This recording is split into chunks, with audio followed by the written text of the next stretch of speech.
5월 20일 토요일 오늘 만나 성경 말씀은 사무엘상 9장 8절에서 10절까지의 말씀입니다. 종이 다시 사울에게 대답하였다. 나에게 은전한 분이 있습니다. 이것을 하나님의 사람에게 드리고 우리가 갈 길을 가르쳐 달라고 하겠습니다.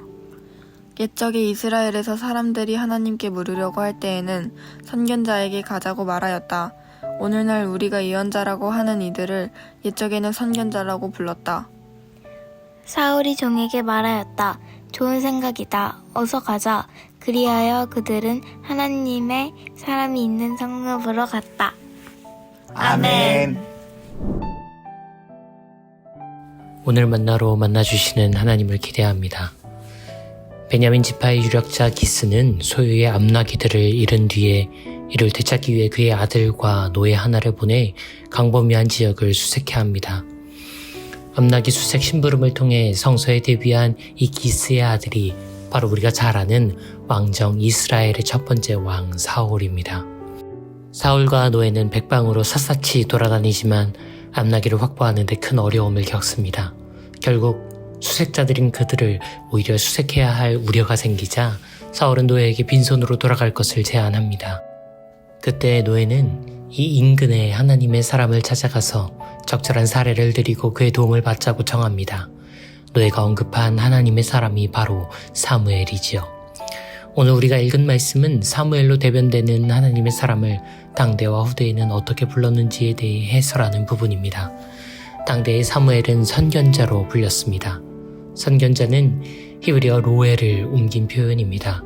로에의 원형이 보다라는 점을 고려하여 미리 앞을 볼 수 있는 이라는 의미의 선견자로 번역하였습니다. 후대에는 이 로에보다 다른 호칭이 더 많이 사용됐는데 히브리어 나비가 바로 그것입니다. 그리고 이 나비를 우리말로는 예언자로 번역합니다. 나비의 원형이 말하다인데요.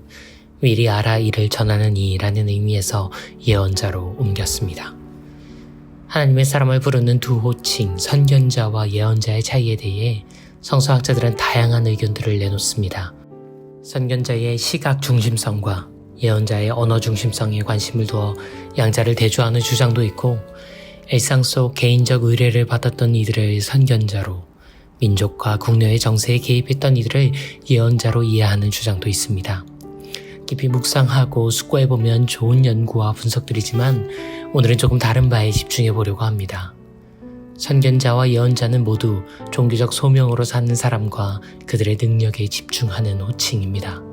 앞날을 내다보는 사람, 계시를 깨닫고 이를 탁월하게 전달하는 사람, 그런 이들이 바로 선견자와 예언자입니다. 이런 이해는 오늘날에도 그대로 이어집니다. 비범한 은사를 가진 이들, 탁월한 능력을 갖춘 이들을 중심으로 예배와 사역이 이루어지고 교인과 교회가 모이는 것이 우리는 익숙합니다. 하지만 이는 우리 사회의 거의 대부분의 영역에서 공통적으로 목격할 수 있는 현상이기도 합니다. 맛집에는 사람들이 모입니다. 용한 점집에도 사람들이 몰립니다. 하다못해 1, 2등을 배출한 복권 판매소에도 사람들이 줄을 섭니다. 몇몇의 비범하고 탁월한 목회자나 사역자를 중심으로 교회와 공동체가 형성되는 것은 그래서 자연스러운 일이지만 그렇기에 오히려 그 자연스러움이 하나님 나라와 부합하는지에 대해서는 깊은 성찰이 필요하지요. 종교 엘리트주의는 오늘 한국교회가 자성하고 넘어서야 할 큰 산 중 하나입니다.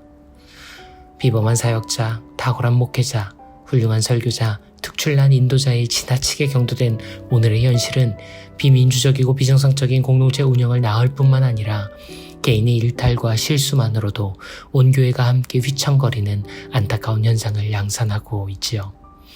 종교 엘리트주의가 극단에 이르면 그 사람이었기에 가능했던 교회인이 그의 피를 이은 사람이 교회를 문들려 만든 것이 당연하다는 논리까지도 가능해집니다. 교회는 몇몇 개인으로 환원되지 않는 하나님 나라 공동체가 되어야 합니다. 교회에는 선견자가 필요합니다.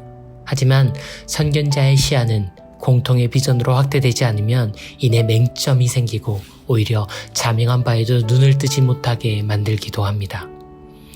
교회에는 예언자가 필요합니다. 하지만 예언자의 육성은 교인 각자의 삶과 시대의 보편에 호소하는 예언자적 공명으로 확장되지 않으면 이내 헛소리로 변하고 오히려 말할 바엔 침묵하고 침묵할 바엔 요란한 소음이 되기 십상입니다. 사울과 노예는 개인적인 고충을 해결하고자 하나님의 사람을 찾아옵니다. 하지만 정작 사무엘은 암나기 수색이라는 개인적 공궁이 아닌 이스라엘의 왕정국가 수립으로 이들을 이끌어 갑니다. 그리고 이어지는 장면들에서 사울은 하나님의 사람처럼 예언자들 중 하나가 됩니다. 이는 하나님의 사람이 하나님의 사람들로 확장된 공동인격으로 하나님 나라를 이루는 것이 바로 오늘 이 땅의 교회가 회복하고 지향해야 할 공동체적 영성임을 보여주는 극적인 장면 아닐까요? 선교자의 눈만 바라보지 말고 그 눈을 공유하는 열린 시야를 가집시다. 예언자의 입만 집중하지 말고 그 말에 공명하여 참된 언어를 외칩시다. 그래서 하나님의 사람에서 하나님의 사람들, 하나님의 공동체를 이루는 높은 뜻 광성교회와 이 땅의 교회들이 되기를 오늘 함께 꿈꾸고 이루어 갑시다. 주님, 선견자의 눈을 주시니 감사합니다. 그 눈과 함께 감긴 눈들이 떠지게 하소서. 예언자의 입을 주시니 감사합니다. 그 입과 함께 닫힌 입들이 열리게 하소서. 하나님의 사람이 운영하는 교회에서 하나님의 사람들이 이루어가는 공동체가 되게 하소서. 우리의 눈과 입, 삶과 나를 통해 그 일을 이루소서. 홀로 충분하셨지만 공동체가 되어 사셨던 그리스도 예수님 그 이름으로 기도합니다. 아멘. 두 가지 기도 제목으로 기도합니다. 하나님의 사람에서 하나님의 사람들이 세워가는 하나님 나라를 꿈꾸게 하옵소서. 이어서 돌아오는 주일의 예배가 그 눈들이 떠지고 그 입들이 열리는 시간 되게 하옵소서. 기도한 이후에 개인의 기도로 경건을 이어갑니다.